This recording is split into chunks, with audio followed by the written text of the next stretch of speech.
C'est gâté ça? Non, les gars, c'est pas nous ce que ça vaut, c'est le Sancho, c'est pas Louis ça. La famille, les gars, avec vous. Allez loin, man, les gars, allez loin, man. C'est vraiment un bon, mon frère. Souple, là, mon champion, tranquille. Meilleure chaîne YouTube 2024 à suivre les gars. Touche pas à mon stade et touche pas à mon sahab, surtout les gars. Voilà, tiens, bon. Ma mère, la relève hein. Ouais.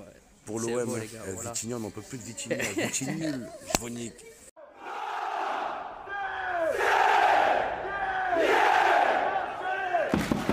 Malik Fofana à l'Olympique de Marseille, les gars. Je sais pas si on se rend compte de la dinguerie. Malik Fofana qui pourrait rejoindre le club en même temps que Pierre-Emerick Aubameyang. Bonjour à vous supporters marseillais, supportrices marseillaises, j'espère que vous allez bien.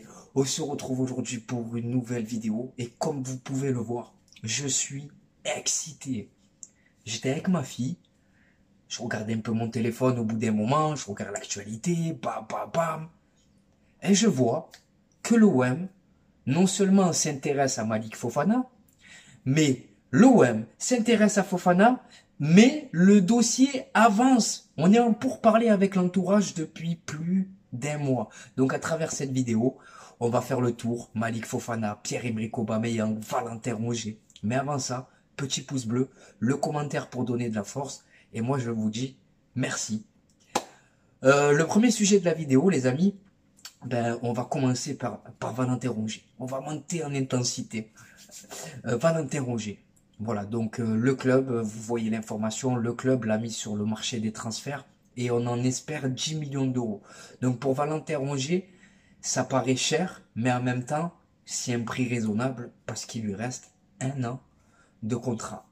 Valentin Rongier, ce qu'il faut rappeler, c'est que c'est pas le club qui veut le mettre à la porte. Parce que je vois beaucoup de supporters sur Twitter massacrer Longoria, massacrer Benassia. Mais il faut pas oublier que c'est l'inverse, les gars. Ça n'est pas l'OM qui ne compte plus sur Rongier. C'est Rongier qui a refusé une offre de prolongation de contrat. Donc moi, je comprends la position du club, voilà, de te dire, ok, il te reste 1 an de contrat, tu veux pas prolonger, on arrête là. Malgré tout ce que tu as fait pour nous, Valentin Rongier. Et je trouve que c'est dommage. C'est dommage parce que l'OM aura du mal à remplacer Valentin Rongier. Rongier ne trouvera pas mieux que l'OM. Et dans cette opération, tout le monde est perdant. Je vous le dis, les gars. Après, il faut être mesuré. Valentin Rongier, il n'a pas une carrière à dimension internationale. Il est déjà à 330 000 euros brut mensuels, les gars. Il faut faire quoi? Tu peux pas lui donner le salaire d'un international. Il y a aussi une politique sur la masse salariale, sur les grilles, qu'il faut respecter. Donc la posture du club, je la respecte. Voilà. Ensuite, on va enchaîner avec Malik Fofana. Malik Fofana. Bon, pour Malik Fofana, je me pose une question. Est-ce que l'OM s'intéresse vraiment à Malik Fofana ou est-ce que c'est pas un moyen de mettre la pression sur Feyenoord avec qui on a du mal à s'entendre pour Pexao? Quand je lis qu'on a du mal à débourser 40 millions pour Pexao, je vois pas comment on serait en capacité de débourser 50-60 millions d'euros sur Fofana. Nottingham Forest, ils ont vendu Elanga pour 60 millions d'euros et ils veulent Malik Fofana. Liverpool attend le départ de Luis Diaz et ils ont ciblé Malik Fofana. Chelsea Rod, le Bayern de Munich Rod. Donc Malik Fofana, les amis, pour moi, je me pose la question, est-ce qu'on a la capacité financière pour réaliser un tel transfert? Je pense pas. Voilà, vous allez me dire que Lyon, ils ont des problèmes de la DNCG, mais Lyon ne le bradera pas, encore moins pour nous. Mais en tout cas, je valide totalement le profil. Percutant, technique, capable d'apporter le danger à tout moment sur son couloir gauche. C'est un mec qui a aussi le sens des responsabilités parce que plusieurs fois, il a permis à Lyon de se sortir de matchs compliqué. Il est encore jeune. Il est plus jeune que Pexao. Il a encore une grosse marge de progression devant lui. Il a encore un salaire accessible. Donc pour moi, Malik Fofana, je le préfère à Igor Pexao. tu me demandes de choisir entre les deux, je vous dis la vérité, les gars. Fofana. Voilà. Fofana, me demandez pas pourquoi. Il y a aussi ce truc où tu peux l'arracher à Lyon. Voilà. Le joueur est ouvert, en tout cas. Il veut disputer la Ligue des Champions. Nous disputons la Ligue des Champions. Et maintenant, financièrement, ça me paraît compliqué. En tout cas, en commentaire, dites-moi ce que vous pensez du dossier Malik Fofana. Donc, notre ami Aubameyang, sur l'aspect purement sportif, désolé les gars, j'ai la lumière qui commence à lâcher, il faut que je change l'ampoule. Donc, sur l'aspect purement sportif, son profil et son expérience constitueraient un renfort de poids pour l'OM. Aubameyang, en Arabie Saoudite, c'est 21 buts et 4 passes décisives. En 2 saisons, sur ces 2 dernières saisons, Aubameyang, c'est une 50aine de buts. On avait prévu de dépenser de l'argent sur un attaquant. Ce joueur, on peut le faire pour 0 €. Donc, ça te permettrait d'avoir plus de marge de manœuvre, peut-être, sur les dossiers Pexao ou Malik Fofana. Aubameyang, quand il était là, on se rend pas compte à quel point il a tiré l'équipe vers le haut, les gars. On se rend pas compte. Quand il était là, il a connu 4 ou 5 entraîneurs différents à l'OM. Le projet sportif n'était pas le même. À l'OM, il était seul au monde à ce moment-là. C'était le seul leader.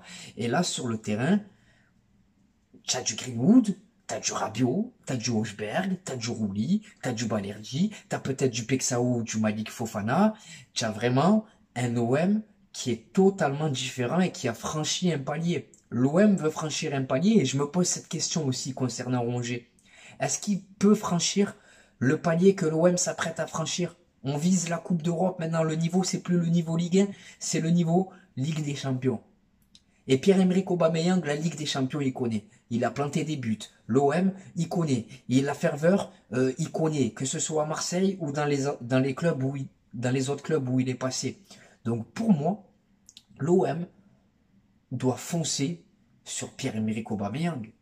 Les gars, il va pas te casser les bonbons. Il a 37 ans. C'est pas lui qui va te dire A ou B s'il joue pas tous les matchs. Il a pris sa retraite internationale. Donc il ne disputera pas la CAN. Après, je ne sais pas si le Gabon est qualifié. Mais en tout cas, lui donne sa priorité à l'OM. C'est vrai que quand il était parti, il y avait un peu ce sentiment d'inachevé parce qu'il quittait le club, parce que le club ne pouvait pas assumer son énorme salaire sans Coupe d'Europe. Donc là, tu t'es débarrassé de quelques gros salaires avec Chancel Mbemba, tu as fait rentrer de l'argent dans les caisses avec le transfert de Luis Enrique. Donc économiquement, ça me paraît possible parce qu'Aubameyang doit faire des efforts pour signer. Voilà, s'il vient à l'OM, c'est pour la passion, c'est pas pour l'argent. Donc contrat de 2 ans. Après, on sait ce que ça veut dire avec Aubameyang. Hein. À l'OM, il a résilié. En Arabie Saoudite, il a résilié. Donc peut-être qu'au bout d'1 an chez nous, il va résilier. Le 2 ans, c'est un moyen de se sécuriser pour lui. Voilà. Donc en tout cas, je valide. Franchement, je valide parce qu'en plus, c'est un profil différent d'Amine Gouiri. Vous voyez, Amine Gouiri, c'est un joueur plus connecté, entre guillemets, avec les joueurs qui l'entourent, qui est capable de combiner, même si Aubameyang, il est capable de faire ça. Mais Aubameyang, c'est plus un joueur de surface, un joueur qui va t'apporter de la profondeur, un joueur qui va t'apporter de la vitesse, parce qu'il cavale le Aubameyang malgré 37 ans, malgré ses 37 ans. Donc, moi, je valide. Et pour l'instant, le mercato, pour faire le point, ben, c'est un mercato intelligent. Le club est en train de monter en régime. Voilà. Durant la phase 1, on s'est consacré sur les opportunités. Riley, Gomez. C'est 2 joueurs qu'on a fait pour 0 €, donc il fallait aller vite. Ensuite, on a sécurisé Medina parce qu'il était convoité. Et là, maintenant, tu vois clairement que il y a Timothy Weah qui va venir jouer les doublures. Et là, tu vois clairement que avec Aubameyang, Pexao ou Malik Fofana, Evan Ndjika ou Naïef Aguerd, l'OM veut réaliser 2 gros coups, 3 gros coups sur ce mercato. Voilà.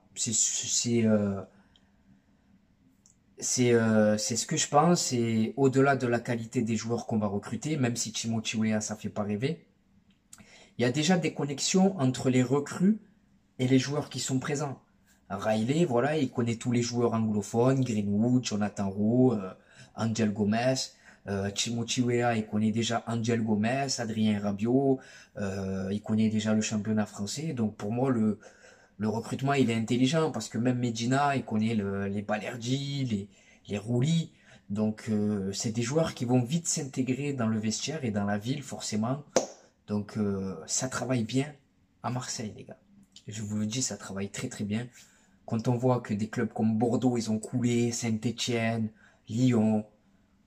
Des fois, il vaut mieux se contenter de ce qu'on a dans son assiette. Et en ce moment, ce qu'on a dans notre assiette à l'OM, c'est plutôt pas mal. Voilà.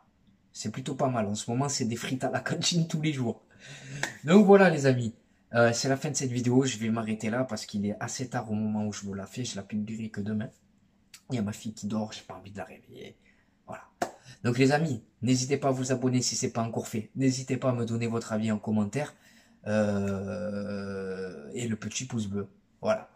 C'était Khalil de Touche pas à mon stade. Il est temps pour moi de vous dire à la prochaine pour de nouvelles aventures. Et n'oubliez pas, les gars. Notre virus à nous, c'est loin. Ciao la famille. Mon Snapchat, c'est Khalil-6TPAMS13. Ne t'affole pas, tu vas le voir apparaître là. Donc voilà, je vous partage les infos de l'OM. J'essaie de vous mettre un peu des stories de ma vie sans rentrer dans le privé parce que c'est pas trop mon truc. Il y a Instagram. Sur Snapchat, je réponds à tout le monde. Hein.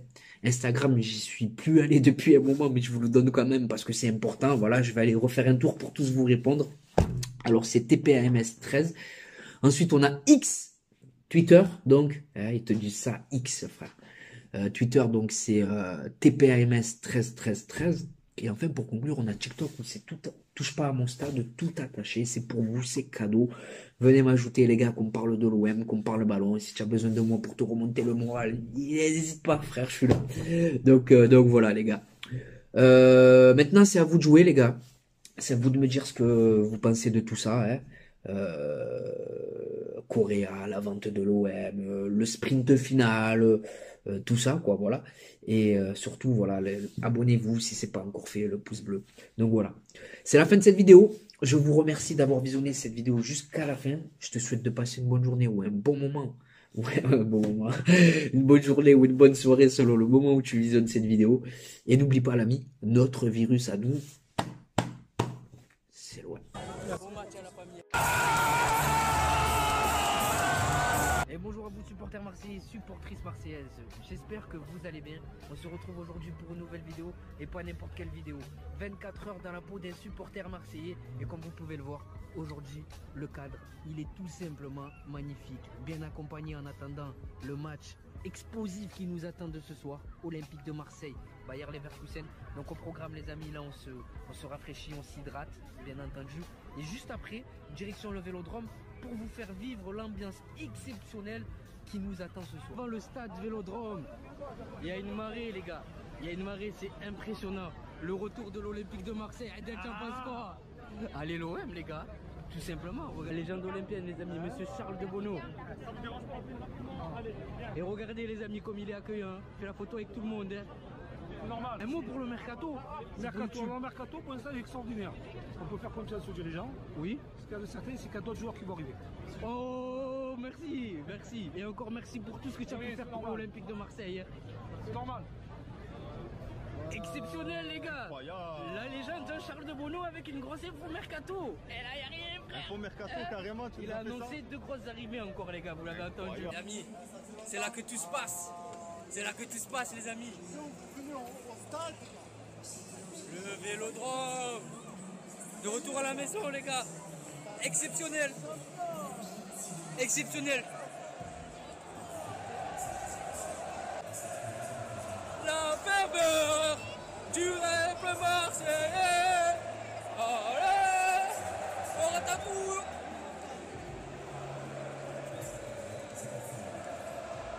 On est posé les amis, on attend patiemment que le match démarre, comme vous pouvez le voir.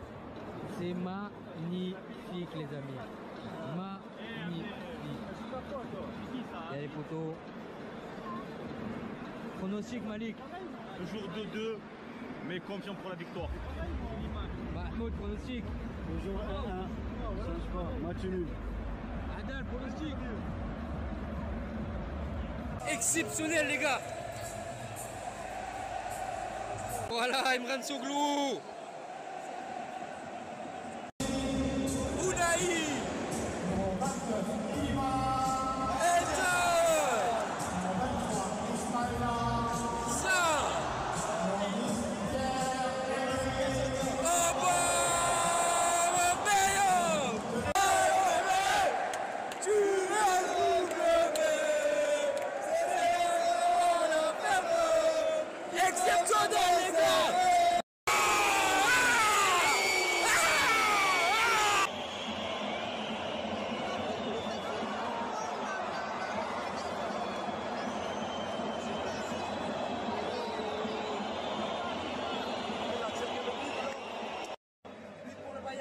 Les amis, apparemment, c'est peut-être une faute Paul Lopez. À voir.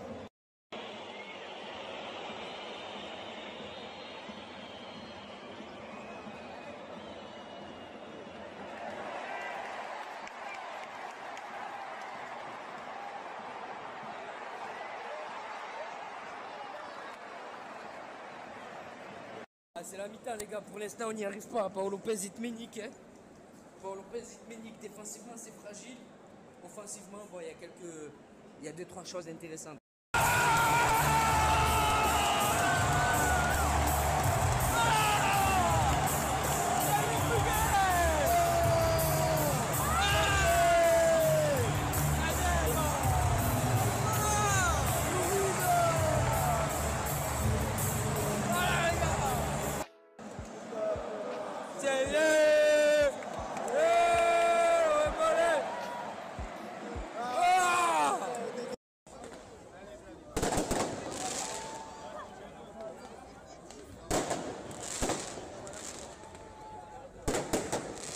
Sur l'âge des joueurs.